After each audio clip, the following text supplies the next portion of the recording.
E nós vamos conversar hoje sobre um tema muito importante. Como o cristão evangélico, a cristã evangélica, aquele cristão que teme a Deus mesmo, deve se posicionar diante de problemas sociais, sociais que repercutem na vida política.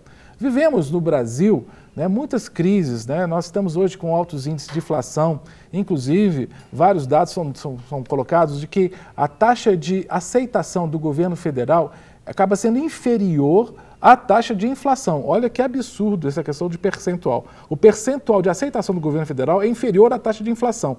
Isso gera muitos problemas e tem gerado várias manifestações. Várias pessoas têm ido para as ruas dizer da sua insatisfação com o governo federal, o governo da presidente Dilma, e nesse meio há alguns cristãos evangélicos. E a pergunta que fica é essa: é certo protestar contra o governo? A Bíblia diz que nós devemos respeitar as autoridades superiores, pois elas foram, segundo a Bíblia, instituídas por Deus. E eu não vou ousar responder essa pergunta, vou transferir essa pergunta para a minha querida convidada de hoje, a Viviane Pettinelli. Viviane, seja bem-vinda ao programa Mente Aberta. Obrigada, Cássio. É um prazer, um privilégio estar aqui para a gente discutir esse tema que é de suma importância nesse momento e em todo momento da nossa vida enquanto cidadãos. E como você é cientista política, eu vou deixar para você responder essa questão, que é uma questão importante e que incomoda muitos cristãos, né? É certo, Viviane, ir para a rua e protestar contra o governo, isso não é insubmissão, isso não é rebeldia? Com certeza não, Cássio.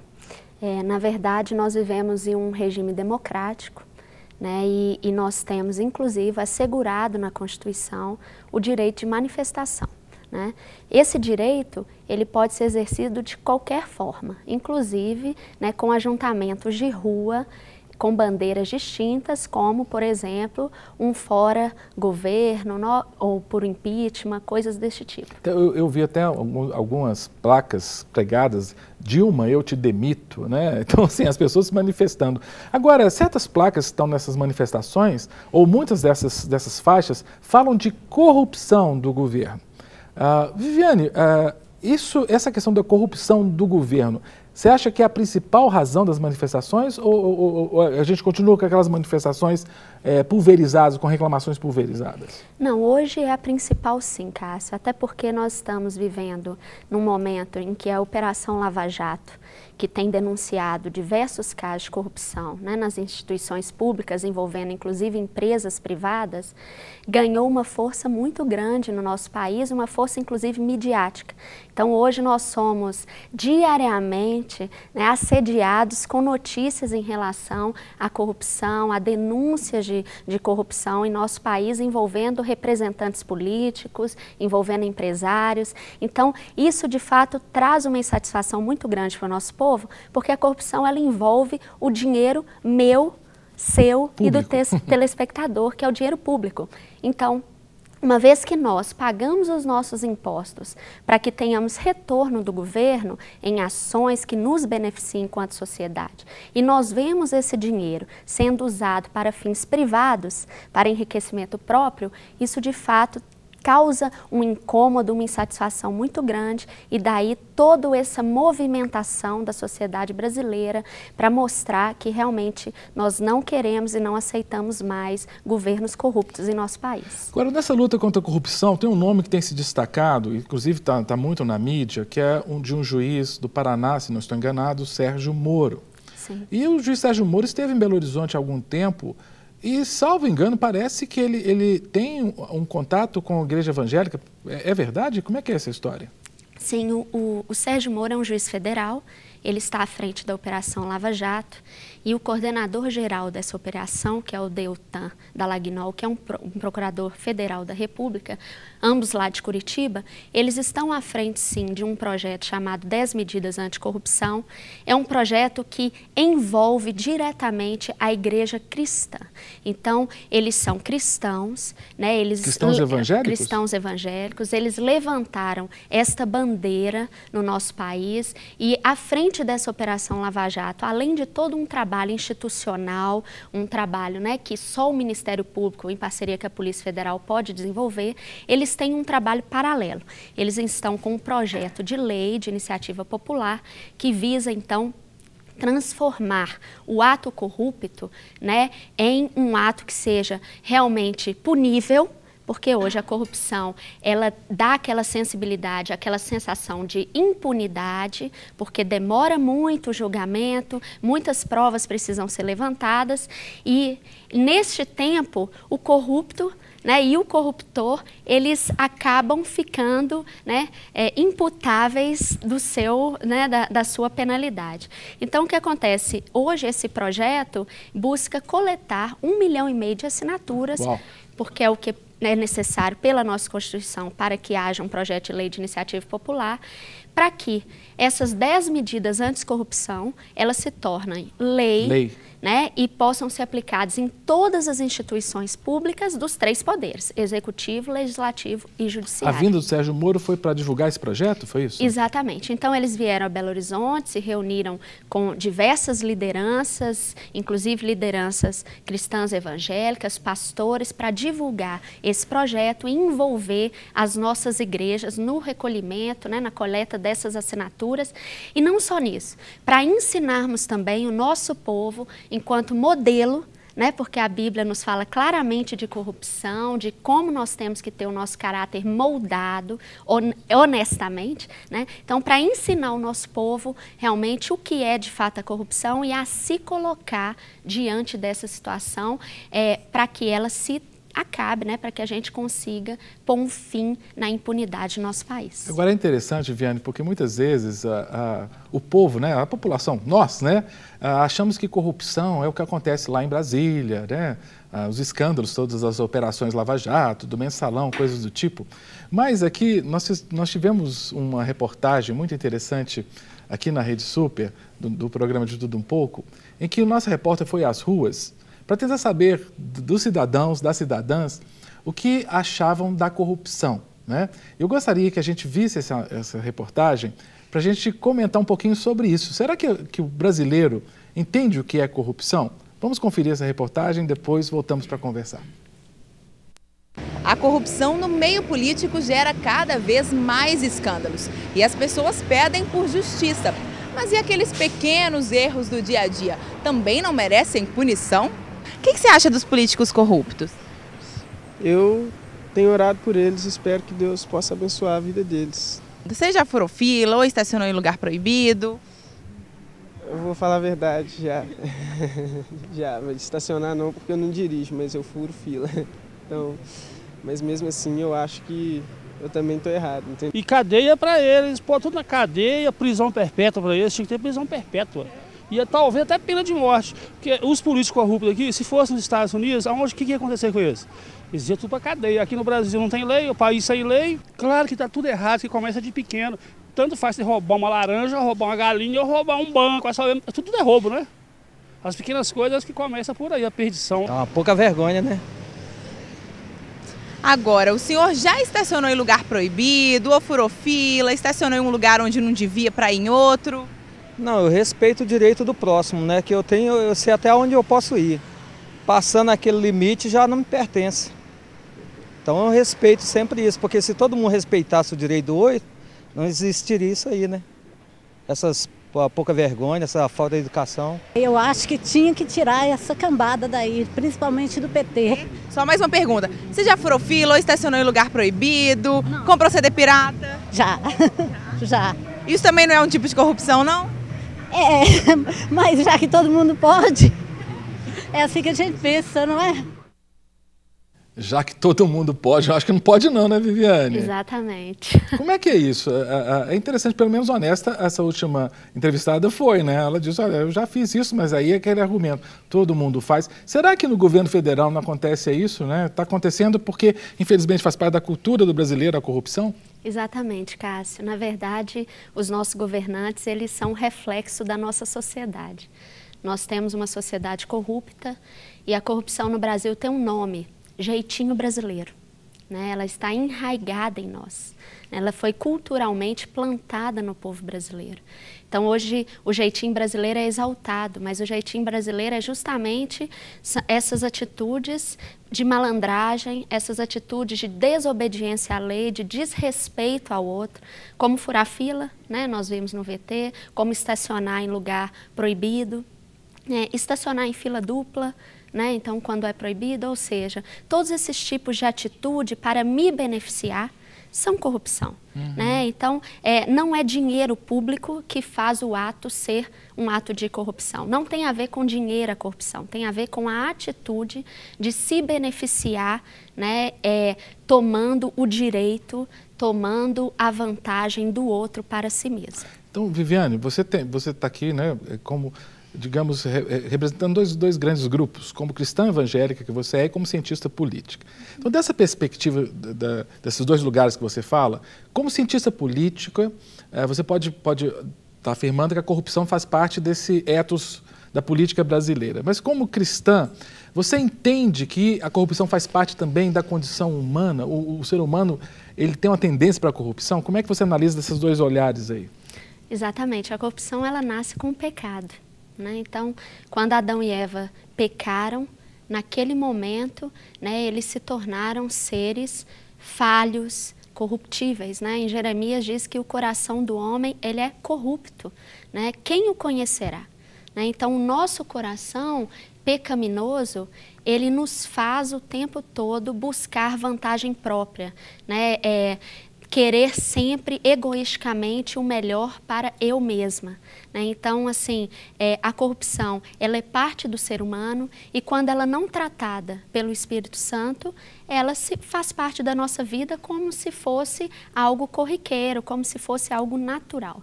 Então, a corrupção, ela está em todo lugar, inclusive, né, na igreja, porque nós somos seres corruptos por natureza. Então, onde tem ser humano, tem corrupção. E da perspectiva política, né? Muitos dizem assim, o problema está na política. É quase, vou até citar Rousseau aqui, como você dá de ciência política, eu posso citar porque, né, com certeza você já leu muito Rousseau. A ideia do Rousseau do bom selvagem é uma ideia que muitas pessoas têm, de que o homem é bom, a sociedade que o corrompe. E muitos transferem isso para a política. Não, a pessoa é boa, mas se ela for para a política, e falando política partidária, né, aí ela se corrompe. Será que é assim mesmo? Não, na verdade, o ser humano é o ator político em si. Então, onde ele está, seja na esfera política, seja na esfera social, seja na esfera familiar, ali há corrupção. Então, a corrupção, ela não está na esfera, ela não está no ambiente, ela está no ser humano. É ele que é o corruptor, ele que é o corruptível, né? Ele que é o corrupto em si, não é o ambiente. Então, a ideia do crente, eu não vou me mexer com política porque é coisa de gente corrupta, na realidade ele está com a ideia um pouco errada, né? A política é lugar de se atuar. O problema não está na política partidária, na política representativa. Não. Na verdade, não só é uma ideia errada, Cássio, mas uma ideia que tem nos prejudicado muito. Porque nós, que somos cristãos, temos o Espírito Santo de Deus e temos total condição de dominar, né, o nosso eu e todo o nosso eu corrupto, né, e corruptível, nós precisamos ocupar estes lugares para transformá-los em lugares honestos, transparentes, altruístas, né? Nesse sentido de eu faço pelo outro, pelo bem do outro e não só pelo meu próprio bem. Quando nós nos afastamos desses lugares, nós deixamos que eles sejam ocupados por essas pessoas que não têm o domínio próprio, nem têm o Espírito Santo de Deus para convencê-las de toda a corrupção que há dentro delas. Agora, o espaço político não se resume, é claro, a representatividade na Câmara de Vereadores ou na Assembleia Legislativa Estadual ou no Congresso Federal. Há a possibilidade de atuação política e de lutar contra a corrupção em outras esferas, não é? Até nas esferas, digamos, da vida municipal, da vida cotidiana. Não é? Você trabalha com isso, com políticas públicas de pessoas que atuam assim, não é? Sim, exatamente. Se eu sou um gestor público, se eu trabalho diretamente para o governo, né, em qualquer das esferas, seja em qualquer um dos 3 poderes, né, eu lido diretamente com a coisa pública, ou seja, com aquilo que é de todos, de fato, né, eu posso ali no meu local de trabalho, não só posso, mas devo ali no meu local de trabalho ser esse exemplo de uma pessoa que não é corrupta. Por exemplo, eu posso levar uma caneta do estabelecimento público para casa. Isso é roubo, isso é corrupção. Então, eu não posso fazer isso enquanto cristão. Eu não posso bater ponto e sair do meu trabalho como se eu estivesse ali trabalhando. Isso é corrupção. Então, eu, numa instituição pública e mesmo na privada, né, com os nossos trabalhadores, empresários, eu preciso ter uma atitude renovada, como a palavra de Deus diz, que a gente precisa renovar a nossa mente em todo o tempo, para que eu não seja um reprodutor de atitudes corruptas no meu dia a dia e eu possa, então, de fato, manifestar, reclamar, denunciar a corrupção, porque aí eu estarei de mãos limpas, não sou eu reproduzindo essa estrutura corrupta da sociedade. Então vamos para exemplos do cotidiano, Viviane. Sim. Por exemplo, é muito comum, na bondade do coração do brasileiro, né? Você vai, por exemplo, vai alguém da CEMIG ali na minha rua porque tem que fazer a poda de uma árvore, aí a pessoa bondosamente fala assim, olha, eu vou te dar uma quantia para você também aproveitar e podar, não só a árvore que está na rua, mas essa árvore aqui do meu quintal. Aproveita que você está com a escada, você está com um maquinário aí, né? Isso é corrupção? Com certeza.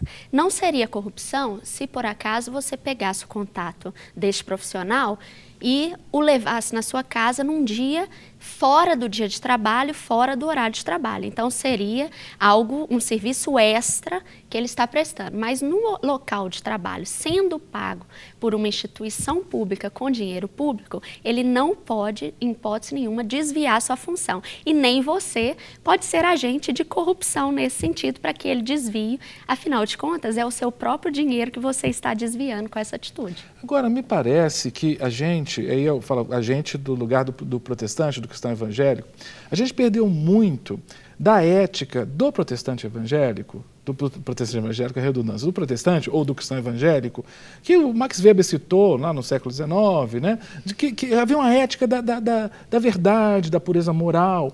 E muitos afirmam, né, que nós perdemos isso aqui no Brasil porque nós temos uma tradição diferente, tradição de países que são tradicionalmente protestantes, que tem um protestantismo histórico, que luta contra a corrupção. Nós temos uma herança diferente. Quem veio para o Brasil colonizar foi degradado, foram pessoas que não tinham uma boa condição social no seu país de origem. Você acha que nós temos esse ranço de corrupção no nosso país e por isso o protestante brasileiro, o cristão evangélico, acaba assimilando esse ranço corruptível na sua prática religiosa? Isso existe? Sim, é algo histórico, né? A nossa colonização, ela trouxe para a gente uma série de traços culturais que desviaram o nosso caráter nesse sentido, ético-moral, né? E além disso, eu somaria também uma ausência da igreja cristã evangélica, de nos ensinar, de trazer essa reflexão para dentro da igreja, para que a gente possa, então, mudar a nossa atitude e nos aperceber de como isso está enraizado e nós somos educados nessa cultura de corrupção no nosso país. Será que a igreja cristã evangélica aí, né, fazendo uma meia-culpa, né, como um dos líderes, um pastor, muitas vezes o pastor prega muita salvação, né, muito assim, olha, aceite a Jesus, você vai para o céu, e o posterior, a vida depois, né, aceite Jesus, e aí? Né, essa mudança no comportamento acaba não sendo uma ênfase que é dada? Exatamente. Então, a gente vive uma doutrina hoje, Cássio, que ela praticamente abomina. Quando não abomina, ela quer afastar de todas as formas os assuntos políticos dentro da igreja. Porque a política, ela é disputa, né? Ela é conflituosa em si, né? São pensamentos que se chocam. E aí nós confrontamos o pensamento cristão bíblico com o pensamento secular do mundo. E como nós somos educados de forma secular, quando nós entramos na igreja, nós precisamos ter a nossa mente completamente reeducada. Quando isso não acontece, nós reproduzimos a mente que nós fomos ensinados a ter na escola, na universidade. E a nossa igreja hoje, ela tomou essa posição de não querer enfrentar.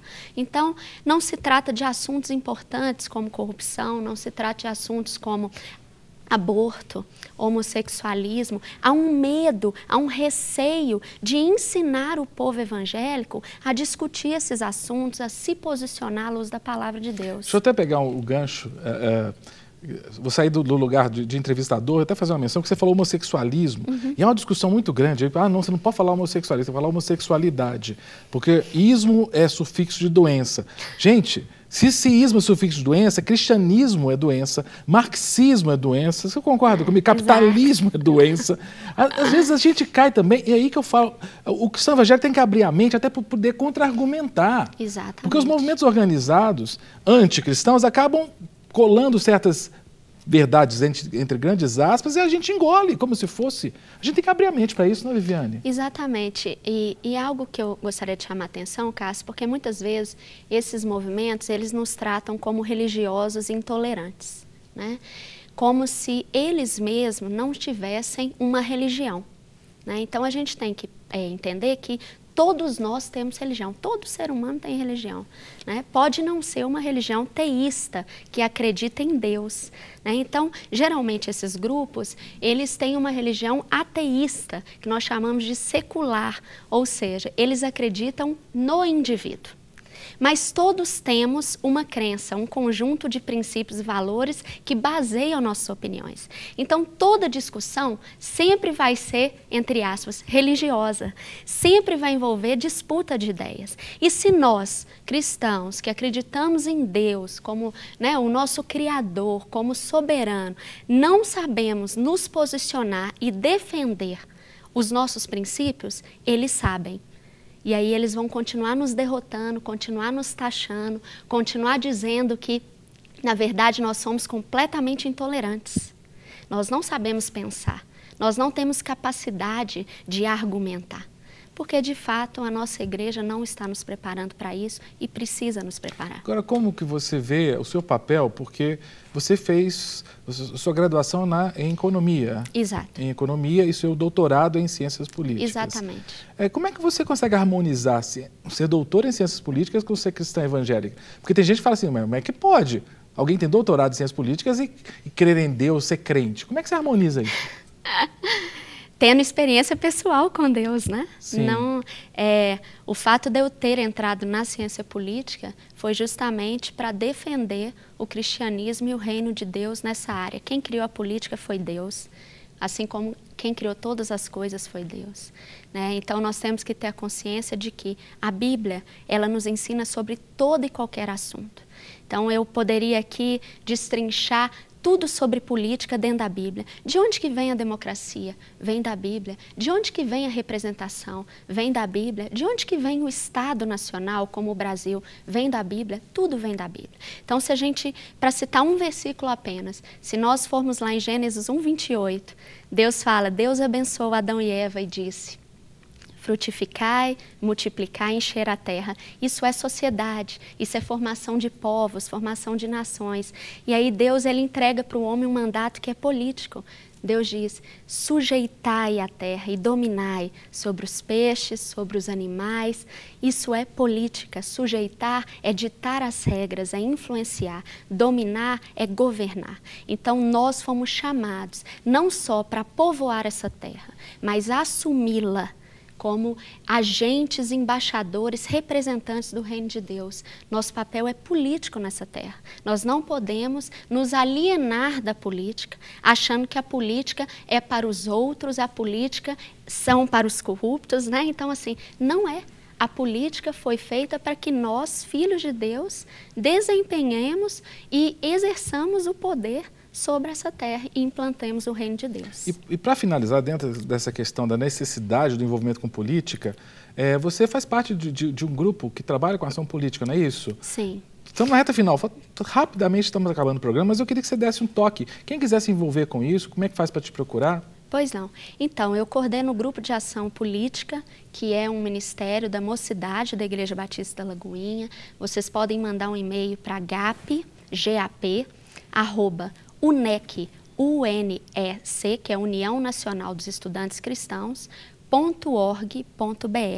Então, o GAP, ele faz parte não só da Mocidade, como dessa organização da sociedade civil chamada UNEC, e nós nos reunimos todo sábado, de 16h30 às 19 horas, no espaço Inconformados, que fica ao lado da Igreja Batista da Lagoinha. Todos são muito bem-vindos, você que trabalha com empresas, você que trabalha no setor público, você que não trabalha, mas quer se envolver com política, venha participar. Obrigado, Viviane. É o que a palavra de Deus diz, você mencionou isso aqui, né? Em Romanos capítulo 12, transformai-vos pela renovação da vossa mente, né? Tem que ser esse o nosso propósito. Repensar a política, de deixar sempre esses rótulos de que política não é coisa para crente, não, política é coisa para crente sim, né? E é lá nesse espaço, do espaço da polis, espaço político, seja na política representativa, seja no nosso cotidiano, que a gente tem que atuar. Quero te agradecer demais. Eu que agradeço. Obrigado mesmo, quero agradecer você que acompanhou essa entrevista, essa conversa com a Viviane Pettinelli sobre a corrupção, sobre a política, a nossa ação diante disso tudo. Para receber todas as novidades do canal, inscreva-se e se curtir o vídeo, clique em gostei.